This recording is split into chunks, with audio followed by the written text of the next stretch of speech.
നമസ്കാരം. വെളിച്ചം ചാനലിലേക്ക് സ്വാഗതം. 2026 മാർച്ച് 12, 13 തീയതികളിലെ ദിനഫലങ്ങൾ, രാശിഫലങ്ങളാണ് ഇതിൽ പറയുന്നത്. 12 രാശിക്കാരെക്കുറിച്ചും പറയുന്നുണ്ട്. ഒരു ദിവസം നമ്മൾ മിനിമം അറിഞ്ഞിരിക്കേണ്ട ജ്യോതിഷ വിവരങ്ങളാണ് ഇതിൽ ചുരുക്കി പറയാൻ ശ്രമിക്കുന്നത്. ഇതിൻ്റെ കറക്റ്റ് ടൈമിങ് പറയുകയാണെങ്കിൽ മാർച്ച് 11 രാത്രി 10 മണി PM മുതൽ മാർച്ച് 14 രാവിലെ 9:33 AM വരെയാണ് ഈ ഫലങ്ങൾ അനുഭവവേദ്യമാകുന്നത്. പിന്നെ ഈ ജ്യോതിഷം പറയുന്നതിന് ദക്ഷിണ കൊടുക്കുന്ന ഒരു ആചാരമുണ്ട്. പണമായിട്ട് ഞങ്ങൾ ചോദിക്കുന്നില്ല, പകരം ദയവായി ഞങ്ങളുടെ ചാനൽ സബ്സ്ക്രൈബ് ചെയ്യുക. നേരത്തെ സബ്സ്ക്രൈബ് ചെയ്തവർ ലൈക്ക് ചെയ്യുക, ഷെയർ ചെയ്യുക, കമൻറ്റ് ചെയ്യുക. അതുപോലെ ഹൈപ്പ് ചെയ്യുക എന്ന് പറയുന്ന പുതിയ പരിപാടിയുണ്ട്, അതും ചെയ്യുക. പിന്നെ നിങ്ങളുടെ ജ്യോതിഷപരമായിട്ടുള്ള സംശയങ്ങൾക്ക് ഞാൻ വാട്സാപ്പിൽ മറുപടി പറയുന്നതാണ്. അപ്പോൾ അത് ഫോൺ വിളിക്കരുത്, പകരം വാട്സാപ്പിൽ ബന്ധപ്പെടുക. എൻ്റെ വാട്സാപ്പ് നമ്പർ 9847291363. ആദ്യം നമുക്ക് രാഹുകാലം നോക്കാം. 12-ാം തീയതി ഉച്ചയ്ക്ക് 2:05 PM മുതൽ വൈകിട്ട് 3:35 PM വരെയാണ് രാഹുകാലം 12-ാം തീയതി. 13-ാം തീയതി രാഹുകാലം രാവിലെ 11:06 AM മുതൽ ഉച്ചയ്ക്ക് 12:36 PM വരെയാണ് രാഹുകാലം 13-ാം തീയതി. രാഹുകാലത്ത് യാത്രകൾ ഒഴിവാക്കുക. അതുപോലെ തന്നെ പ്രധാനപ്പെട്ട കാര്യങ്ങളിൽ നിന്ന് കഴിവതും വിട്ടു നിൽക്കുക. നമുക്കിനി ഫലങ്ങൾ നോക്കാം. ആദ്യം മേടം രാശി, അശ്വതി ഭരണി കാർത്തിക ആദ്യ പാദം. മേടം രാശിക്ക് ഗുണാധിക്യമാണ് കാണുന്നത്. ശനി മാത്രമാണ് പ്രതികൂലമായിട്ടുള്ളത്. 7 ശനിയാണ്. അപ്പോൾ നമ്മൾ ശനിയാഴ്ച വ്രതമെടുത്ത് ശിവന്, അയ്യപ്പന്, ശനിക്ക് വഴിപാടുകൾ നടത്തുക. ഇവർക്ക് ഭാഗ്യപരീക്ഷണങ്ങളിൽ സാധ്യതയുണ്ട്. കലാസാഹിത്യ രംഗത്തും ബൗദ്ധിക രംഗത്തും വിദ്യാഭ്യാസ രംഗത്തും ഉയർച്ചയുണ്ടാവും. തൊഴിൽപരമായിട്ട് ഈ കുംഭമാസം മുഴുവൻ നേട്ടമുണ്ടാവും. അതുപോലെ തന്നെ പിതൃഗുണം, സന്താന നേട്ടം, പൈതൃക സ്വത്ത് ലഭിക്കാം. ഭൂമിക്രയ വിക്രയങ്ങളുടെ നേട്ടം കാണുന്നു. രാഷ്ട്രീയ രംഗത്തും പൊതുരംഗത്തും ഉയർച്ചയുണ്ടാവും. നിയമപരമായ കാര്യങ്ങളിൽ അനുകൂലമായ മാറ്റം ഉണ്ടാവും. ഇനി ഇടവൻ രാശി, കാർത്തിക അവസാന 3 പാദം, രോഹിണി, മകയിരം ആദ്യ 2 പാദം. ഇടവൻ രാശിക്ക് ചന്ദ്രൻ പ്രതികൂലമാണ്. അഷ്ടമത്തിലാണ് ചന്ദ്രൻ. അപ്പോൾ ശിവക്ഷേത്രത്തിൽ ദർശനം നടത്തുക, വഴിപാടുകൾ നടത്തുക. ഇവർക്ക് അത്യധികം ഗുണാധിക്യമാണ് പറയുന്നത്. ചന്ദ്രൻ മാത്രമാണ് ഡയറക്റ്റായിട്ട് പ്രതികൂലമായിട്ടുള്ളത്. അനുകൂലമായിട്ടുള്ള ഗ്രഹങ്ങൾ എല്ലാം അതിശക്തങ്ങളായിട്ടുള്ള ഗ്രഹങ്ങളാണ്. കൂടുതൽ സ്വാധീനം ചെലുത്തുന്ന ഗ്രഹങ്ങളാണ് വ്യാഴം, സൂര്യൻ, ചൊവ്വ, ശനി, ശുക്രൻ. ഇതെല്ലാം തന്നെ അനുകൂലമാണ്. അപ്പോൾ അതുകൊണ്ടാണ് അത്യധികം ഗുണാധിക്യം പറയുന്നത്. ഇവർക്ക് വിവിധ സ്രോതസ്സിൽ നിന്ന് ധനവരവുണ്ടാവും. ബന്ധങ്ങൾ ഊഷ്മളമാവും. ഭൗതിക സുഖങ്ങൾ, ദൈവാധീനം, കലാസാഹിത്യ രംഗത്തും ബൗദ്ധിക രംഗത്തും വിദ്യാഭ്യാസ രംഗത്തും ഉയർച്ചയുണ്ടാവും. പിതൃഗുണം, സന്താന നേട്ടം, തൊഴിൽ ഭാഗ്യം, അത് ഈ കുംഭം, മീനം മാസങ്ങളിൽ ഇവർക്ക് അനുഭവവേദ്യമാവും. തൊഴിൽപരമായിട്ടുള്ള നേട്ടം, പൈതൃക സ്വത്ത് ലഭിക്കാം. ഭൂമി ക്രയവിക്രയങ്ങളുടെ നേട്ടം, രാഷ്ട്രീയ രംഗത്തും പൊതുരംഗത്തും ഉയർച്ച. ഇവർ ഏർപ്പെടുന്ന ഏതൊരു കാര്യത്തിനും ഒരു വിജയസാധ്യത നിലനിൽക്കുന്നു. വിവിധ സ്രോതസ്സിൽ നിന്ന് ധനവരവ്, സാങ്കേതിക മേന്മ കൊണ്ട് നേട്ടങ്ങൾ, നിയമപരമായ കാര്യങ്ങൾ അനുകൂലമായ തലത്തിലേക്ക് വരും. ഇനി മിഥുനം രാശി, മകയിരം അവസാന 2 പാദം, തിരുവാതിര പുണർതം ആദ്യ 3 പാദം. മിഥുനം രാശിക്ക് ഗുണദോഷ സമ്മിശ്രമാണ്. എങ്കിലും ശനി വ്യാഴവും ഡയറക്റ്റായിട്ട് പ്രതികൂലമാണ്. വ്യാഴാഴ്ച മഹാവിഷ്ണു ക്ഷേത്രത്തിൽ വഴിപാട് നടത്തുക. ശനിയാഴ്ച വ്രതമെടുത്ത് ശിവന്, അയ്യപ്പന്, ശനിക്ക് വഴിപാട് നടത്തുക. ഇവർക്ക് അത്ര വലിയ മെച്ചപ്പെട്ട ദിവസങ്ങളൊന്നുമല്ല. സാധാരണ ദിവസങ്ങൾ പോലെ കടന്നു പോകും. ഏതാണ്ട് 4 ഗ്രഹങ്ങൾ ഗുണദോഷ സമ്മിശ്രമായിട്ട് നിൽക്കുന്നു. അനുകൂലമായിട്ട് നിൽക്കുന്ന ഗ്രഹങ്ങൾ കൂടുതൽ സ്വാധീനമില്ലാത്ത ഗ്രഹങ്ങളാണ്. പൊതുവെ മിഥുനം രാശിക്ക് ഗുണദോഷ സമ്മിശ്രമായിട്ട് വലിയ നേട്ടങ്ങളില്ലാതെ ഈ ദിവസങ്ങൾ കടന്നു പോകും. ഇനി കർക്കിടകം രാശി, പുണർദം അവസാന പാദം പൂയായില്യം. അഷ്ടമത്തിൽ 3 പാപഗ്രഹങ്ങൾ നിൽക്കുന്നു. അപ്പോൾ അപകടങ്ങൾ ശ്രദ്ധിക്കുക. അതുപോലെ തന്നെ ഞായറാഴ്ച ശിവന്, ചൊവ്വാഴ്ച മുരുകന് വഴിപാടുകൾ നടത്തുക. വ്യാഴാഴ്ച മഹാവിഷ്ണുവിന് വഴിപാടുകൾ നടത്തുക. ശിവക്ഷേത്രത്തിലും സർപ്പപ്രതിഷ്ഠയുള്ള ക്ഷേത്രങ്ങളിലും എല്ലാ ദിവസവും ദർശനം നടത്തുക. എങ്കിലും ഇവർക്ക് ഒരു പരിധിവരെ ധനവരവുണ്ടാവും.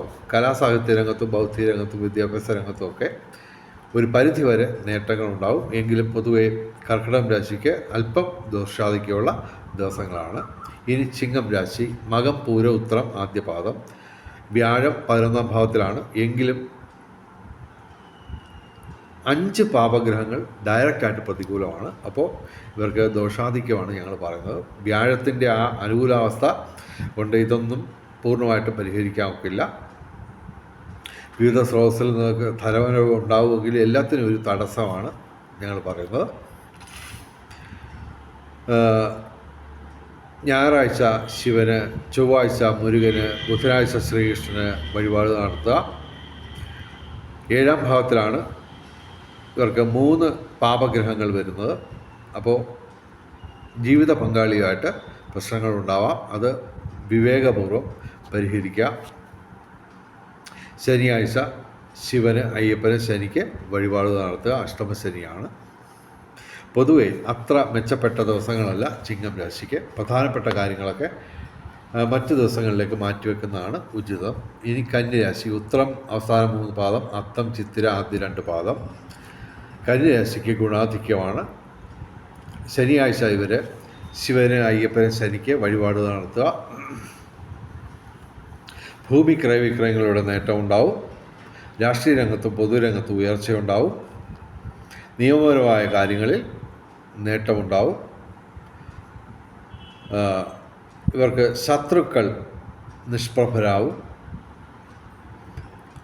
തൊഴിൽപരമായിട്ട് ഇവർക്ക് നേട്ടമുണ്ടാവും. കുംഭമാസം മുഴുവൻ പിതൃഗുണം, സന്താന നേട്ടം, പൈതൃക സ്വത്ത് ലഭിക്കും. ഭൂമി ക്രയവിക്രയങ്ങളുടെ നേട്ടം. പൊതുവെ കന്യരാശിക്ക് ഗുണാധിക്യമാണ് കാണുന്നത്. ഇനി തുലാം രാശി, ചിത്തിര അവസാന 2 പാദം, ചോതി വിശാഖ ആദ്യ 3 പാദം. തുലാം രാശിക്ക് അത്യധികം ഗുണാധിക്യമുള്ള ദിവസങ്ങളാണ്. പ്രധാനമായിട്ടും ഇവർക്ക് ഡയറക്റ്റായിട്ട് പ്രതികൂലമായിട്ട് ഒരു ഗ്രഹവുമില്ല. ചന്ദ്രൻ ഇവിടെ അനുകൂലമായിട്ട് വന്നിരിക്കുന്നു. ഇവരേർപ്പെടുന്ന ഏതൊരു കാര്യത്തിലും ഒരു വിജയ സാധ്യത നിലനിൽക്കുന്നു. ഭൗതിക സുഖങ്ങൾ, വിവിധ സ്രോതസ്സിൽ നിന്ന് ധനവരവ്, അതുപോലെ തന്നെ ബന്ധങ്ങൾ ഊഷ്മളമാവും. ഭാഗ്യപരീക്ഷണങ്ങളിൽ സാധ്യതയുണ്ട്. തുലാം രാശിക്ക് അത്യധികം ഗുണാധിക്യമുള്ള ദിവസങ്ങളാണ്. ഇനി വൃശ്ചികം രാശി, വിശാഖം അവസാന പാദം, അനിഴം തൃക്കേട്ട. വൃശ്ചികം രാശിക്ക് ഗുണദോഷ സമ്മിശ്രമാണ്. ചൊവ്വാഴ്ച ഇവർ മുരുകന്, അതുപോലെ തന്നെ വ്യാഴാഴ്ച മഹാവിഷ്ണുവിന് വഴിപാട് നടത്തുക. ഇവർക്ക് ബന്ധങ്ങൾ ഊഷ്മളമാവും. കലാസാഹിത്യ രംഗത്തും ബൗദ്ധിക രംഗത്തും വിദ്യാഭ്യാസ രംഗത്തൊക്കെ ഉയർച്ചയുണ്ടാവും. വിവിധ സ്രോതസ്സിൽ നിന്ന് ധനവരവുണ്ടാവും. എങ്കിലും ഇവർക്ക് ഗുണദോഷ സമ്മിശ്രമായിട്ട് ഞങ്ങൾ ഫലം പറയുന്നു.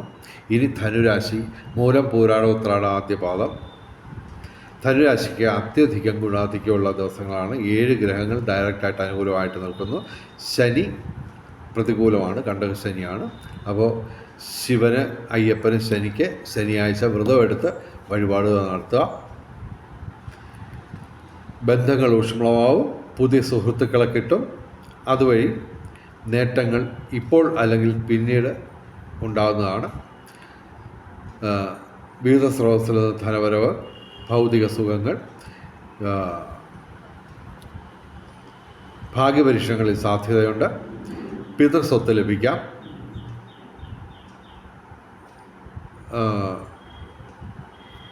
സൂര്യൻ അനുകൂലമായതിനാൽ കുംഭമാസം മുഴുവൻ തൊഴിൽപരമായിട്ട് നേട്ടം, പിതൃഗുണം, സന്താന നേട്ടം. പിന്നെ ചൊവ്വ അനുകൂലമായതിനാൽ രാഷ്ട്രീയ രംഗത്തും പൊതുരംഗത്തും ഉയർച്ചയുണ്ടാവും. ഭൂമി ക്രയവിക്രയങ്ങളുടെ നേട്ടം, നിയമപരമായ കാര്യങ്ങളിൽ പൊതുവെ നേട്ടമുണ്ടാവും. ധനുരാശിക്ക് അത്യധികം ഗുണാധിക്യമുള്ള ദിവസങ്ങളാണ്. ഇനി മകരം രാശി, ഉത്രാടം അവസാന പാദം, തിരുവോണം അവിട്ടം ആദ്യ 2 പാദം. മകരം രാശിക്ക് ഗുണദോഷ സമ്മിശ്രമാണ്. വ്യാഴം പ്രതികൂലമാണ്. അപ്പോൾ നമ്മൾ വ്യാഴാഴ്ച പറ്റുമെങ്കിൽ വ്രതമെടുത്ത് മഹാവിഷ്ണുവിന് തുളസിമാല, പാൽപ്പായസം, മറ്റ് വഴിപാടുകൾ നടത്തുക. ഇവർ ഏർപ്പെടുന്ന ഏതൊരു കാര്യത്തിനും ഒരു വിജയസാധ്യത നിലനിൽക്കും. എങ്കിലും അതിൻ്റെ ആ ഇൻറ്റൻസിറ്റി കുറഞ്ഞിരിക്കും. കാരണം ഇവിടെ അനുകൂലമായിട്ടുള്ളത് 3 ഗ്രഹങ്ങൾ മാത്രമാണ്: ശുക്രൻ, ബുധൻ, ശനി. അപ്പോൾ ശനി അനുകൂലമായതിനാലാണ് ഞങ്ങൾ പറയുന്നത് ഏത് കാര്യത്തിനും ഒരു വിജയസാധ്യത നിലനിൽക്കും. എങ്കിലും മറ്റ് ഗ്രഹങ്ങളുടെ പൂർണ്ണമായ സപ്പോർട്ടില്ലാത്തതുകൊണ്ട് അതിനൊരു തടസ്സമൊക്കെ കുറച്ചൊക്കെ ഉണ്ടാവും. മാത്രമല്ല വ്യാഴം പ്രതികൂലവുമാണ്. എങ്കിലും ഇവർക്ക് താമസിയാതെ നല്ല ഒരു കാലം വരാൻ പോവുകയാണ്. ദോഷാധിക്യമൊക്കെ മാറി ഗുണാധിക്യത്തിലോട്ട് ഇവർ താമസിയാതെ വന്നെത്തും. കലാസാഹിത്യ രംഗത്തും ബൗദ്ധിക രംഗത്തും വിദ്യാഭ്യാസ രംഗത്തും ഉയർച്ചയുണ്ടാകും. വിവിധ സ്രോതസ്സിൽ നിന്ന് ധനവരവുണ്ടാവും. പൊതുവെ മകരം രാശിക്ക് ഗുണദോഷ സമ്മിശ്രമാണ്. ഇനി കുംഭം രാശി, അവിട്ടം അവസാന 2 പാദം, ചതയം പൂരിട്ടാതി ആദ്യ 3 പാദം. കുംഭം രാശിക്ക് ബന്ധങ്ങൾ ഊഷ്മളമാവും. വിവിധ സ്രോതസ്സിൽ നിന്ന് ധനവരവുണ്ടാവും. ഭൗതിക സുഖങ്ങൾ ഇവയൊക്കെ ഒരു പരിധിവരെ ഇവർക്ക് പ്രതീക്ഷിക്കാം. എങ്കിലും 5 പാപഗ്രഹങ്ങൾ ഇവർക്ക് ഡയറക്റ്റായിട്ട് പ്രതികൂലമാണ്. ശനി, സർപ്പം, ശിഖി, ചൊവ്വ, സൂര്യൻ കൂടാതെ ബുധനും പ്രതികൂലമാണ്. അപ്പോൾ ഞായറാഴ്ച ശിവന്, ചൊവ്വാഴ്ച മുരുകന്, ബുധനാഴ്ച ശ്രീകൃഷ്ണന് വഴിപാട് നടത്തുക. ശനിയാഴ്ച വ്രതമെടുത്ത് ശിവന്, അയ്യപ്പന്, ശനിക്ക് വഴിപാട് നടത്തുക. കുംഭൻ രാശിക്ക് അത്യാവശ്യം ദോഷാധിക്യമുള്ള ദിവസങ്ങളാണ്. ഇനി മീനം രാശി, പൂരിട്ടാതി അവസാന പാദം, ഉത്രട്ടാതി രേവതി. ഇവർക്ക് ബന്ധങ്ങൾ ഊഷ്മളമാവും. ഭൗതിക സുഖങ്ങൾ ഒരു പരിധി വരെ. കാരണം ഇവർക്ക് 4 പാപഗ്രഹങ്ങൾ ഡയറക്റ്റായിട്ട് പ്രതികൂലമാണ്. അതുകൂടാതെ ജന്മശനിയുമാണ്. അപ്പോൾ ശിവന്, അയ്യപ്പന്, ശനിക്ക് വഴിപാട് നടത്തുക. ശനിയാഴ്ച വ്രതമെടുത്ത്, ഞായറാഴ്ച ശിവന്, ചൊവ്വാഴ്ച മുരുകന്, ബുധനാഴ്ച ശ്രീകൃഷ്ണന് വഴിപാട് നടത്തുക. സർപ്പപ്രതിഷ്ഠയുള്ള ക്ഷേത്രങ്ങളിലും ശിവക്ഷേത്രങ്ങളിലും ഇവർ വഴിപാട് നടത്തുക. പൊതുവെ മീനം രാശിക്ക് അല്പം ദോഷാധിക്യമുള്ള ദിവസങ്ങളാണ്. ഇനി നമുക്ക് ഭാഗ്യ നിറങ്ങൾ നോക്കാം.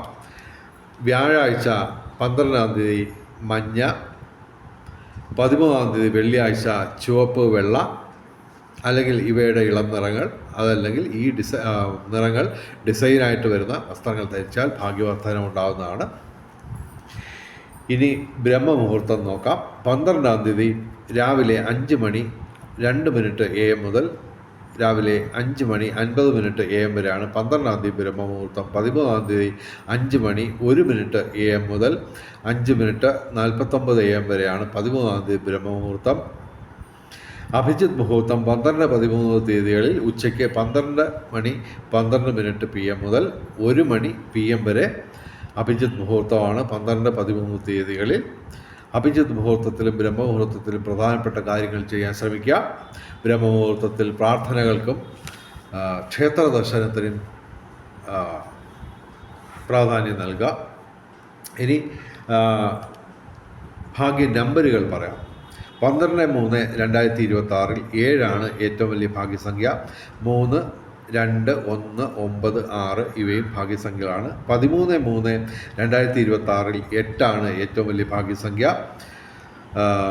4, 3, 1, 9, 2 ഇവയും ഭാഗ്യസംഖ്യകളാണ്. വെളിച്ചം ചാനലിൻ്റെ മുഴുവൻ പ്രേക്ഷകർക്കും സർവകാര്യ വിജയം, സർവ്വവിധ സൗഭാഗ്യം, രാജകീയ സുഖഭോഗങ്ങൾ, അപ്രതീക്ഷിത ധനലാഭങ്ങൾ, അപ്രതീക്ഷിത സൗഭാഗ്യങ്ങൾ ഇവ ഗുരുവായൂരപ്പൻ അനുഗ്രഹിച്ചു തന്ന് എല്ലാവരുടെയും ജീവിതത്തിൽ വെളിച്ചവും ഐശ്വര്യവും സമ്പൽ സമൃദ്ധിയും വന്നു ചേരട്ടെ എന്ന് പ്രാർത്ഥിച്ചുകൊണ്ട് വീഡിയോ അവസാനിപ്പിക്കുന്നു. നമസ്കാരം, ശുഭദിനം.